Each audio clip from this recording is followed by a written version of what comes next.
Olá pessoal, sejam todos bem-vindos a mais um vídeo aqui do canal Tony Rodrigues Além da Notícia. Hoje nós vamos falar sobre esse assunto aqui, vamos comentar essa matéria aqui. Sigilos de Lula. O suposto governo do boquiroto presidencial esconde gastos de Janja em Nova York.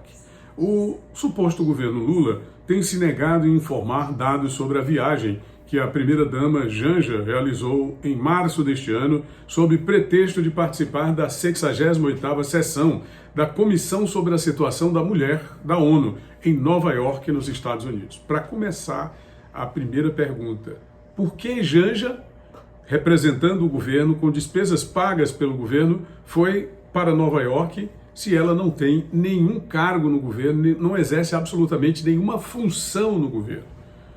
Mesmo via lei de acesso à informação, o suposto governo tem enrolado para fornecer dados sobre passagens diárias e hospedagem da primeira-dama e de assessores que acompanharam a esposa de Lula. Veja bem, até com assessor ela foi a Nova York.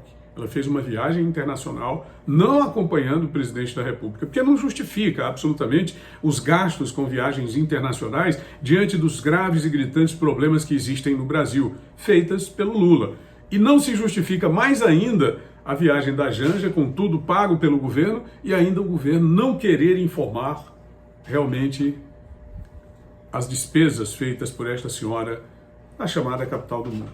Os questionamentos já passaram pela Casa Civil, Ministério das Mulheres, Controladoria Geral da União, Secretaria da Comunicação, Gabinete de Segurança Institucional, Presidência da República, Ministério das Relações Exteriores e pela própria assessoria de Janja.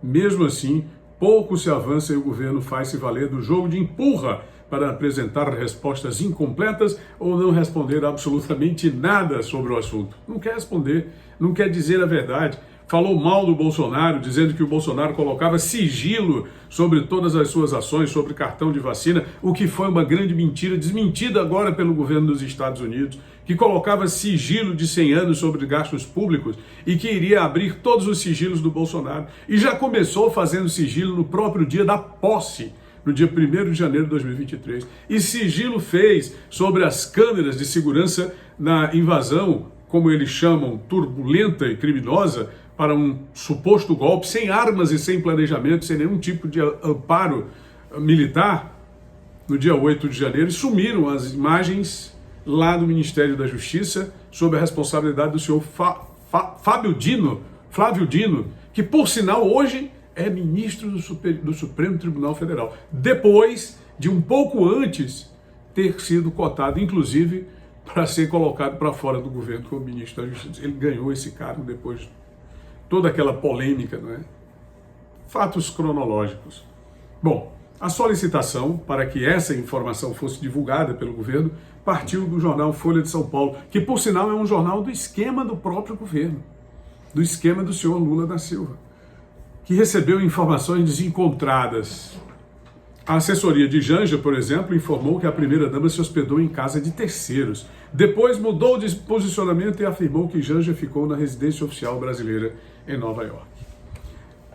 É uma coisa ridícula, tá? O Planalto foi procurado pela reportagem do jornal Folha de São Paulo, está informando aqui, mas também pouco avançou para esclarecer sobre a hospedagem. Empurrou a responsabilidade para a pasta das mulheres. O Ministério, por sua vez, informou que bancou apenas as passagens aéreas e o seguro viagem.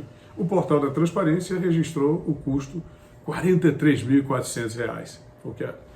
Isso aqui é o preço de uma gravata que ela compra de presente para o Lula. Sem esclarecer a demanda, a secretária executiva da Casa Civil, Miriam Belchior, a mesma Miriam Belchior que lá atrás foi ministra da Dilma. Esse pessoal está todo de volta, né? Você colocou essas pessoas de volta ao poder, o povo colocou essas pessoas que nunca explicaram os crimes praticados nas gestões anteriores e estão de volta, como disse o vice-presidente Geraldo Alckmin, à cena de tudo aquilo que eles mais gostam de fazer. Bom, a senhora Miriam Belchior negou o recurso do jornal, informando que o Ministério das Mulheres já havia esclarecido, já havia se manifestado. Na mesma linha, seguiu o ministro-chefe do GSI, Marcos Antônio Amaro. A SECOM também se negou a detalhar a viagem. Procurada informou que os questionamentos via lei de acesso à informação são respondidos dentro do próprio processo. Vai ficar por isso mesmo, tá? É mais uma obscuridade do suposto governo de Lula. Talvez por isso o PT, que é o partido do senhor suposto presidente, esteja prevendo uma derrota constrangedora da esquerda nas eleições municipais deste ano, sobretudo nas capitais e nos maiores municípios. Até agora, a única certeza de vitória da esquerda nas capitais reside em João Campos, do PSB, que inclusive expulsou o PT da sua coligação. Ele é o prefeito de Recife, candidato à reeleição, filho do Eduardo Campos, morto tragicamente naquele inexplicável acidente de 2014. Nesta semana, Quest confirmou o favoritismo. Bom, até no Nordeste, João Campos é caso isolado de candidatos de esquerda à frente nas pesquisas. A direita lidera nas demais 8 capitais da região. As pesquisas sinalizam o pior dos mundos para o PT. Vários partidos conservadores, como o PL, são favoritos em 21 das 26 capitais. E o drama é o seguinte: o PT elegeu 630 prefeitos em 2012, despencou para 256 em 2016, 183 em 2020 e as perspectivas para 2024 são desanimadoras. Talvez menos de 100 prefeitos em cidades aí diversas do Brasil, inclusive Grotões, não é? O PT adora Grotões. O PT é o PFL de antigamente, aquele antigo PFL, não é? O PFL que adorava os Grotões, como disse o senador Chagas Rodrigues, se transformou no PT de hoje, que adora os Grotões para lacrar e lucrar em cima da miséria dos mais pobres. É por isso, né, por conta de situações como essa da Janja, que o PT amarga uma acachapante derrota nas eleições municipais agora. E espera-se que isso se projete para o futuro imediato. Tony Rodrigues, Além da Notícia.